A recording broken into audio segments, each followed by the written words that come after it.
My name is Cedric Lundy, and I'm one of the teaching pastors here at Watershed. And next Sunday is my birthday. Yes, thank you. I will be celebrating my birthday, or come this time next week, my birthday will be spent in quarantine. Hey! Yeah, so for those of you that don't know, my wife is Scottish, as in all of her family still lives in Scotland. So we are going to go spend Christmas with my in-laws in Scotland. But due to the latest variant, there has been many changes to a lot of the hoops that you have to go through in order to be able to come into the country. So I will be on my second COVID test in about 4 days, just to make sure that, I'm all good to come into the country, and we'll have to quarantine for about, 1 to 2 days, maybe 3, at least in the comfort of the home of my mother and father-in-law. But it just follows in this theme of having a birthday this close to Christmas sucks. And I get it. This isn't the first time that in front of this audience that I have whined or moaned about my birthday being in such close proximity to Jesus' birthday observed. Some call it Christmas. And yes, 5 years since then, despite the fact that my moaning and whining led some folks in this community, Ted and Bill and Liz, to come up to me and say, hey, we're going to take you out for your birthday. And they took me to Legion right down the road. It was a lot of fun. I felt loved. I felt seen. I'm still a little bitter about my birthday being overshadowed by Jesus' birthday observed. And I believe that I speak for so many other people's birthdays who fall within a week of or week after Jesus' birthday observed, aka Christmas, December 25th. Mine is the 19th, right? And I don't even have it that bad. The folks whose birthday is on Christmas Eve or Christmas Day, man, I feel for you. I really, really do. But that's not even the worst. If you have a birthday on New Year's Eve, you are just completely and totally forgotten. Because people have celebrated Christmas, they're trying to rest, they're trying to relax, or some people are trying to destroy themselves in celebration of New Year's Day. On New Year's Eve, you just totally, get overlooked. Shout out to childhood friend Rachel, if you're listening, you know who I'm talking about. But anyway, I digress. It's not as if we don't celebrate the life of Jesus every Sunday. I'm thinking about starting one of those online petitions that maybe, change.org? Maybe we can, celebrate Jesus' half birthday one year. Just for the folks who have their birthday around this time of year, we can actually be celebrated. And not in that, oh, here's your Christmas birthday gift kind of way. Right? Because inevitably you have a lot of people like us who travel for Christmas to go to see family. So it was really hard as a kid trying to have a birthday party where a friend could come, let alone a group of friends. But if I'm being honest, my larger issue is how we as a culture downplay birthdays to begin with. Especially the older we get. I don't understand, in particular, you people, yes, I said you people, but wait for the rest, that don't like making a big deal about your birthday. I don't get it. I'm not even looking for you to help me understand. I just don't get it. Why wouldn't you want to celebrate you? And why wouldn't you want to allow other people who love you to celebrate you? I have another friend. Her birthday's on Christmas Eve. And we were talking about this earlier this week. And she said that She has not had a birthday party since she was 16, which I'm not going to reveal her age, but it's approximately half of her life since she's had a birthday party. And I said, you know what? I'm going to get you a birthday gift. To which she said to me, you don't have to do that. I said, oh, I know I don't have to, but I'm going to anyway, because isn't that the point? It's a birthday. It's an opportunity to celebrate someone's entrance and still presence in this world. Why wouldn't we celebrate that? I am a Lundy. I come from a long line of folks who live to a ripe old age. In that picture there is my great-grandmother at her 100th birthday. That even Mayor Coleman Young, for those of you that are from Michigan or the Detroit area, that's him there with her. In the picture, I'm not sure which one's up. I see two pictures, but one of her with him at her birthday. The picture before that, I mean, this was the mayor of Detroit for like 20 years. He was mayor like too long, but he even came to celebrate my great-grandmother.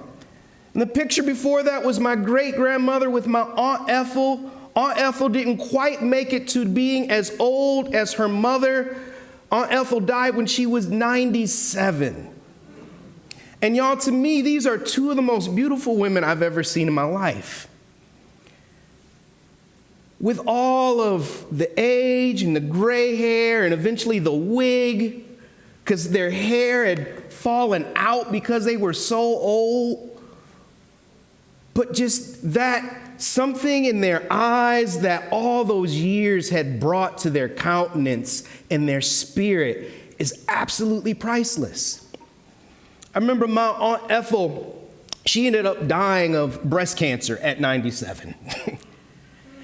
And they said, you're in good enough health that we are confident, which is a big deal when surgeons who are afraid of getting sued for malpractice, who oftentimes will leave the decision in your hands and not be firm either way, they say, we are confident that we could successfully operate on you. Which my Aunt Ethel said, leave me alone. Go operate on someone who's younger. I have had a good life, and if it's time for me to go, I am ready to go. Some more pictures of my family, if you guys can bring them up. That's my granddaddy with the suit and the hat, and my Uncle Tom Robinson as well.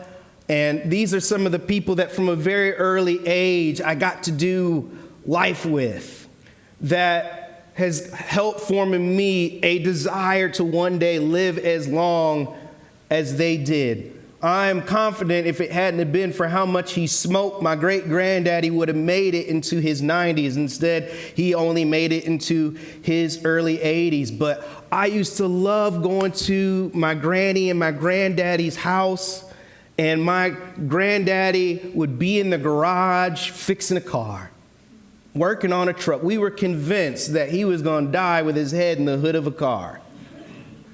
But I remember going over there, and he'd just be sitting in his chair, relaxing, watching animal documentaries and old Looney Tunes and Tom and Jerry cartoons. And I kid you not, as a young kid, I said, you know what? When I get old, I want to be just like my granddaddy Rufus. I want to be able to sit back and watch animal documentaries and old cartoons. And now I would add to that list, watch Lord of the Rings for like the 1000th time, or Star Wars, or Marvel Cinematic Universe, whatever, cooking shows. I just want to be able to sit and chill and have people possibly come see me to check and see how I'm doing and just tell stories. My granny, she lived to be 98 years old. She died in 2011.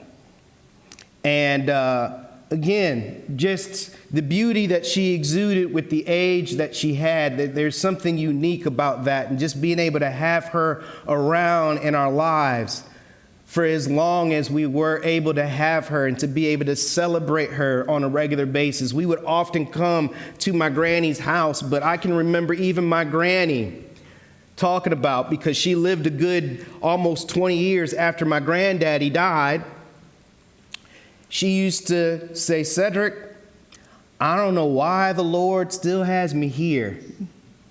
I really don't know. I'd actually like to know why the Lord still has me here, but I am ready to go.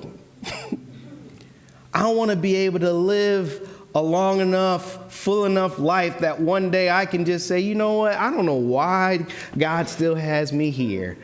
Maybe it's so that finally I can see the day when my petition is granted and we celebrate Jesus' half birthday, so I can actually have one birthday that's not overshadowed by Jesus' birthday observed." No, I digress. But yeah, I remember her telling those stories and telling stories about how she would have dreams about my granddaddy visiting her while she was in, the house asleep in her bed. And she would say, "Rufus, get out of here. You've been gone a long time. This is my room now." But yeah, I want to be able to get to that age, but I also want to celebrate every year that it comes around. The next picture in the last one is my granddaddy and my granny. I believe it was at my granddaddy's 80th birthday. And as you can see, I've been shaped by having these people in my life. And it's something that I've at a very early age, I kind of embraced. I do desire to get old. And at the same time, again, I just don't understand the folks that don't want to celebrate their birthday, don't want to celebrate life, don't make a big deal about it. I remember Chris Rock talking about in one of his comedy skits routines years ago, how life expectancy for a black male is about 60, which I laughed until I realized I was 26, which means I had about 4 more years until I hit midlife crisis. But I don't think he's right with those figures and statistics. But anyway, still, life is fragile. Life is fragile. Hopefully, we have become even more aware of that in the last 2 years. In one of the wisdom literatures of the Old Testament, Ecclesiastes, chapter 11, verse 5 through 10, it says the following: "As you do not know the path of the wind, or how the body is formed in a mother's womb, so you cannot understand the work of God, the maker of all things. Sow your seed in the morning, and at evening let your hands not be idle, for you do not know which will succeed, whether this or that, or whether both will do equally well. Light is sweet, and it pleases the eyes to see the sun. However, many years anyone may live, let them enjoy them all. But let them remember the days of darkness, for they will be many. Everything to come is meaningless. You who are young, be happy while you are young, and let not your heart give you joy in the days of your youth. Follow the ways of your heart and whatever your eyes see, but know that all these things God will bring you into judgment. So then banish anxiety from your heart and cast off the troubles of your body, for youth and vigor are meaning." The anti-aging industry is currently a $58 billion industry. It consists of everything from anti-aging creams, lotions, balms, anything to get the gray out. Basically anything to delay any signs that we are of a certain age. Recently discovered while growing out this beard that I have a couple of, not even gray, I'm pretty sure they're just straight up white hairs. And when I saw them in my beard, I said, cool, I like it. And meanwhile, over Thanksgiving, I got my mother and my wife both trying to pluck them out. And I'm like, leave it. I'm 43 years old, so be it. I'm already balding on top. What's a few gray or white hairs? Besides, I'm about to have my Hank Aaron year. If you're like me, every time you come up on a birthday, you relate it to, sports athletes' jersey numbers. Hank Aaron was number 44. I'm entering my Hank Aaron year, which is not a bad year to have. I mean, Hammer and Hank is one of the greatest baseball players of all time. I digress. We have a whole culture that is wrapped up in getting the wealthiest country in the world, which also means that one of the byproducts of the wealth, the access, and the privileges that we have in this country as a first world country is that life expectancy is pretty high compared to other countries that don't have the wealth and the resources that we have. In 2001, I went on a mission trip to the Ivory Coast of Africa, on the west coast of Africa. Y'all,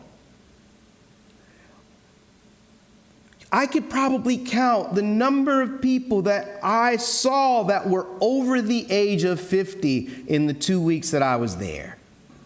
That's how low life expectancy was and is in a lot of what we refer to as third world countries. That even getting to an age where you would be concerned with trying to hide your age is not a given. And that was another formative moment for me that, you know what? I'm just going to embrace the years and the age and everything that comes with it as it comes. Y'all, we've lost 700,000 people in the U.S. alone in the last 2 years due to COVID. 700,000 people. People of all different ages. Some who, though they were old, it was not their time to go.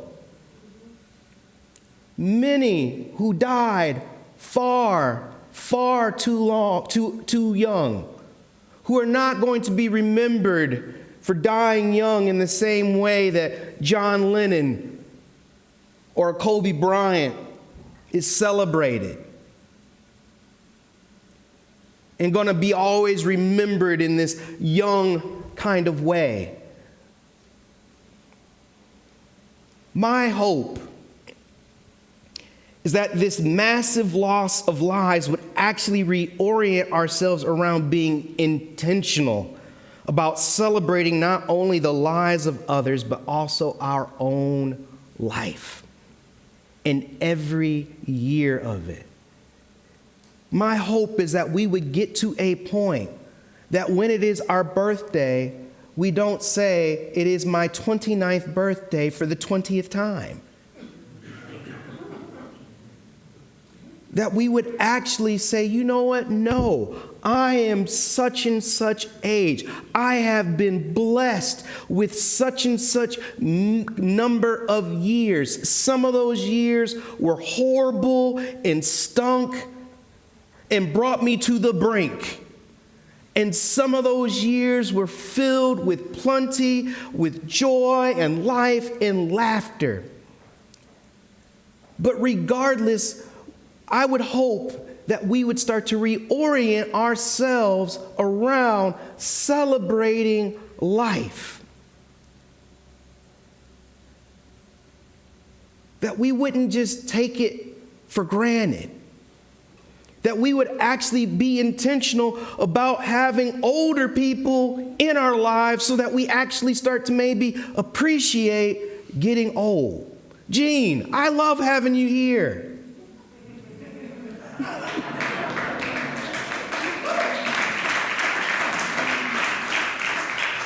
I don't want us to have to wait to celebrate your presence in this community. Sorry to call you out like that in the middle of the sermon, but just, hey, like we need to celebrate and appreciate that and have folks like Gene in our community so that we can appreciate but also learn from his years of wisdom and his sarcastic sense of humor. Y'all, today is the third Sunday of Advent. And I know I'm like usually notorious for going like 30, 35 minutes. I think I still hold the record for longest sermon at Watershed, which Becky at that time threatened me if I ever go that long again, I wouldn't live to see my next birthday. But if the band wants to come up, I'm about to bring this thing home. Today is this third Sunday of Advent. If we had Advent candles, we would be lighting the pink candle today. Admittedly, I had to Google this to check because for whatever reason, we have not celebrated Advent in the way that maybe I grew up doing. And that third candle, the pink candle, is symbolic of joy. And the story or the narrative in the Christmas story that is centered and marinated on is the story of the shepherds going to the manger, of the angels coming to the shepherds, telling them that, hey, there's this baby about to be born. It's the Messiah, which, we've been having a lot of discussion about this lately. But Mary knew, Joseph knew, Elizabeth knew, Mary's cousin, fetus John the Baptist knew. It says, read it. It says, like, when they got near each other, like, Elizabeth felt this bump of excitement from the fetus. Like, the fetus John the Baptist knew. But then also, there's these other two characters right after we read about the shepherds arriving, about two folks who were advanced in age, Simeon and Anna, who they knew too. So lots of people knew, but we're not going to get into the theology of songs. Sometimes we just need to sing them and go with it. But here are these two individuals who have lived a good, long life. That I'd like to think that their celebration, their excitement, their joy that we see in that passage in Luke chapter 2 is indicative of a kind of joy that you have when you've not taken life for granted. When you've seen a lot of things through your years. That they understood that the arrival of this baby meant that every year of their life was not for nothing. That these things are to be celebrated. Because even though I joke about, like, I'm tired of Jesus' birthday overshadowing my own, my birthday and your birthday, in a mysterious way, is wrapped up in the birth of Jesus. That the Word of God was born in flesh and dwelled among us. And I've said this before, this calendar year, but I believe it bears repeating. the Word of God, which goes by many different words in the biblical texts, pneuma and spirit. The idea, the mystery is that that same entity lives and animates you.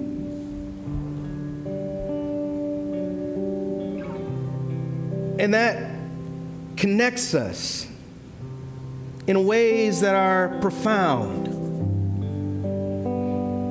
That maybe, just maybe, we need to be more intentional about not just celebrating the holidays. I get it. They're really commercialized and you can end up spending a lot of money. But man, what does it look like for us to really, truly be intentional about not just celebrating Christmas, but also celebrating one another on our birthdays, on any day? Because life, y'all, it is truly, truly fragile. So this Christmas, my hope is that you guys, that we would all celebrate the meaning of Christmas, but celebrate the meaning and significance of everyone that we get the opportunity to celebrate Christmas with. Amen.